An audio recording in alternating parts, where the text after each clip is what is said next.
the news obviously filtered through late last night for Owen Farrell, Brian. 5 weeks, about right? I don't know about that.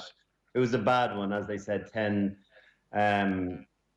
weeks ban, the higher end of the scale. So, I don't know what about the good behaviour. I'm all for first suspension or first time being red carded. That people should look at it a bit more leniently. But he has previous. He was banned 4.5 years ago, and I don't think that's a long enough period to wipe the slate clean and give him another 50% off. So I think he's a very lucky boy. I wouldn't subscribe to the vitriol on social media about how appallingly dirty a player Owen Farrell is. I'm a huge Owen Farrell fan. I think he plays on the edge. He gets it wrong sometimes, and he's been very lucky. But he's the sort of guy that you would really love to have in your team because he throws himself into every single collision, whether it's legal or not. He doesn't shirk any responsibilities on the defensive side of his game. And as a teammate, you would respect someone like that, particularly in the number 10 position. But on this occasion, I think he's very, very lucky to only get 5 matches. He is going to miss the quarterfinal in Europe, but in the circumstance where Saracens managed to navigate their way through to a semi-final and potentially on to a final, he would be available for that. So I don't know. I'm mixed emotions because I don't think you should throw the guy under the bus completely, but I think he's gotten off quite lightly on this one. So the process of it, so like you say, you got 10 weeks and it's cut in 2 because the coaches, shockingly, the coaches for his club and country come in and say he's a great guy. And rather bizarrely in my book, a charity, the founders of a charity that he's involved with have come in and said, like, look at all this charity going on over here. I don't know, slightly odd to me that, I'm sorry, I nearly took this guy's head off, but look at all this charity work I do. It's an unusual scenario, isn't it? The whole references, the testimonial thing, when it's so blatant that it has absolutely nothing to do with his on-field stuff.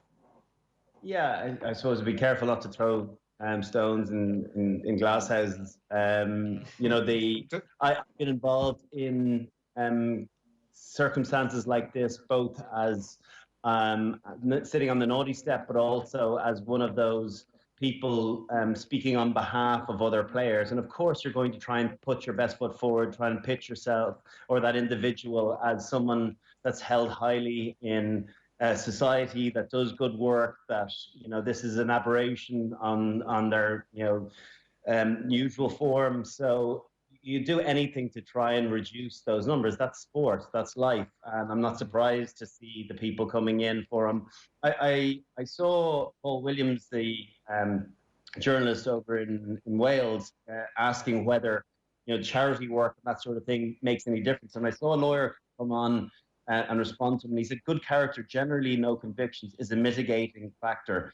Positive good character, acts of particular morale with causing societal benefit can attract further discounts. So it works.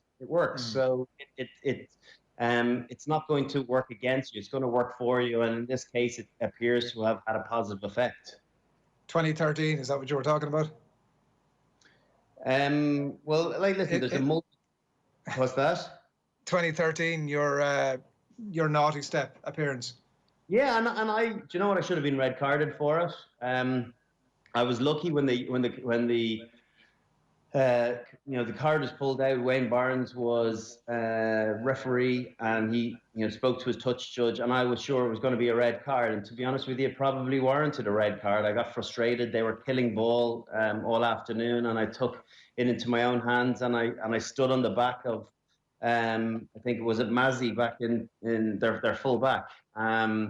Now, he kind of let out a shriek similar to the ball lady over in the US Open when Novak Djokovic hit her. So it probably brought to the referee's attention all the more. But that said, I should have been sent off. I ended up getting 4 weeks reduced by 50% to 2.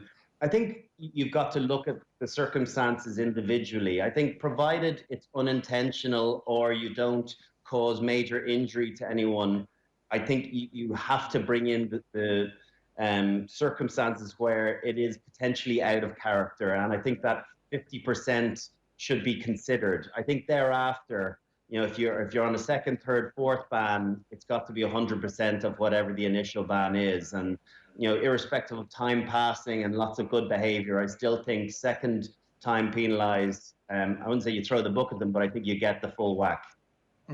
Yeah, I think, well, in your case, it was like 2 sin bins in a 15-year career, Brian, something along those lines. So that was to your favour. Pilot at the same time, and I definitely paid on the edge, and I gave as good as I got, but I would have liked to have thought that I wasn't dirty, that I was physical. And yes, I probably got away with one or two other things where it might have been extreme, particularly when rooking was rooking. There was a fine line between standing on people when they were in the vicinity of the ball, but that's the way the game was. It shifted dramatically since then, and I got my just reward or just desserts in 2013 when I got a yellow card, but ultimately should have been red carded. So we're trying to clean the game up, and for obvious reasons. And Owen Farrell, I saw a montage of some big collisions and some borderline shots, and I'm not surprised that he has a reputation in the public domain about this, because he does play right on the edge.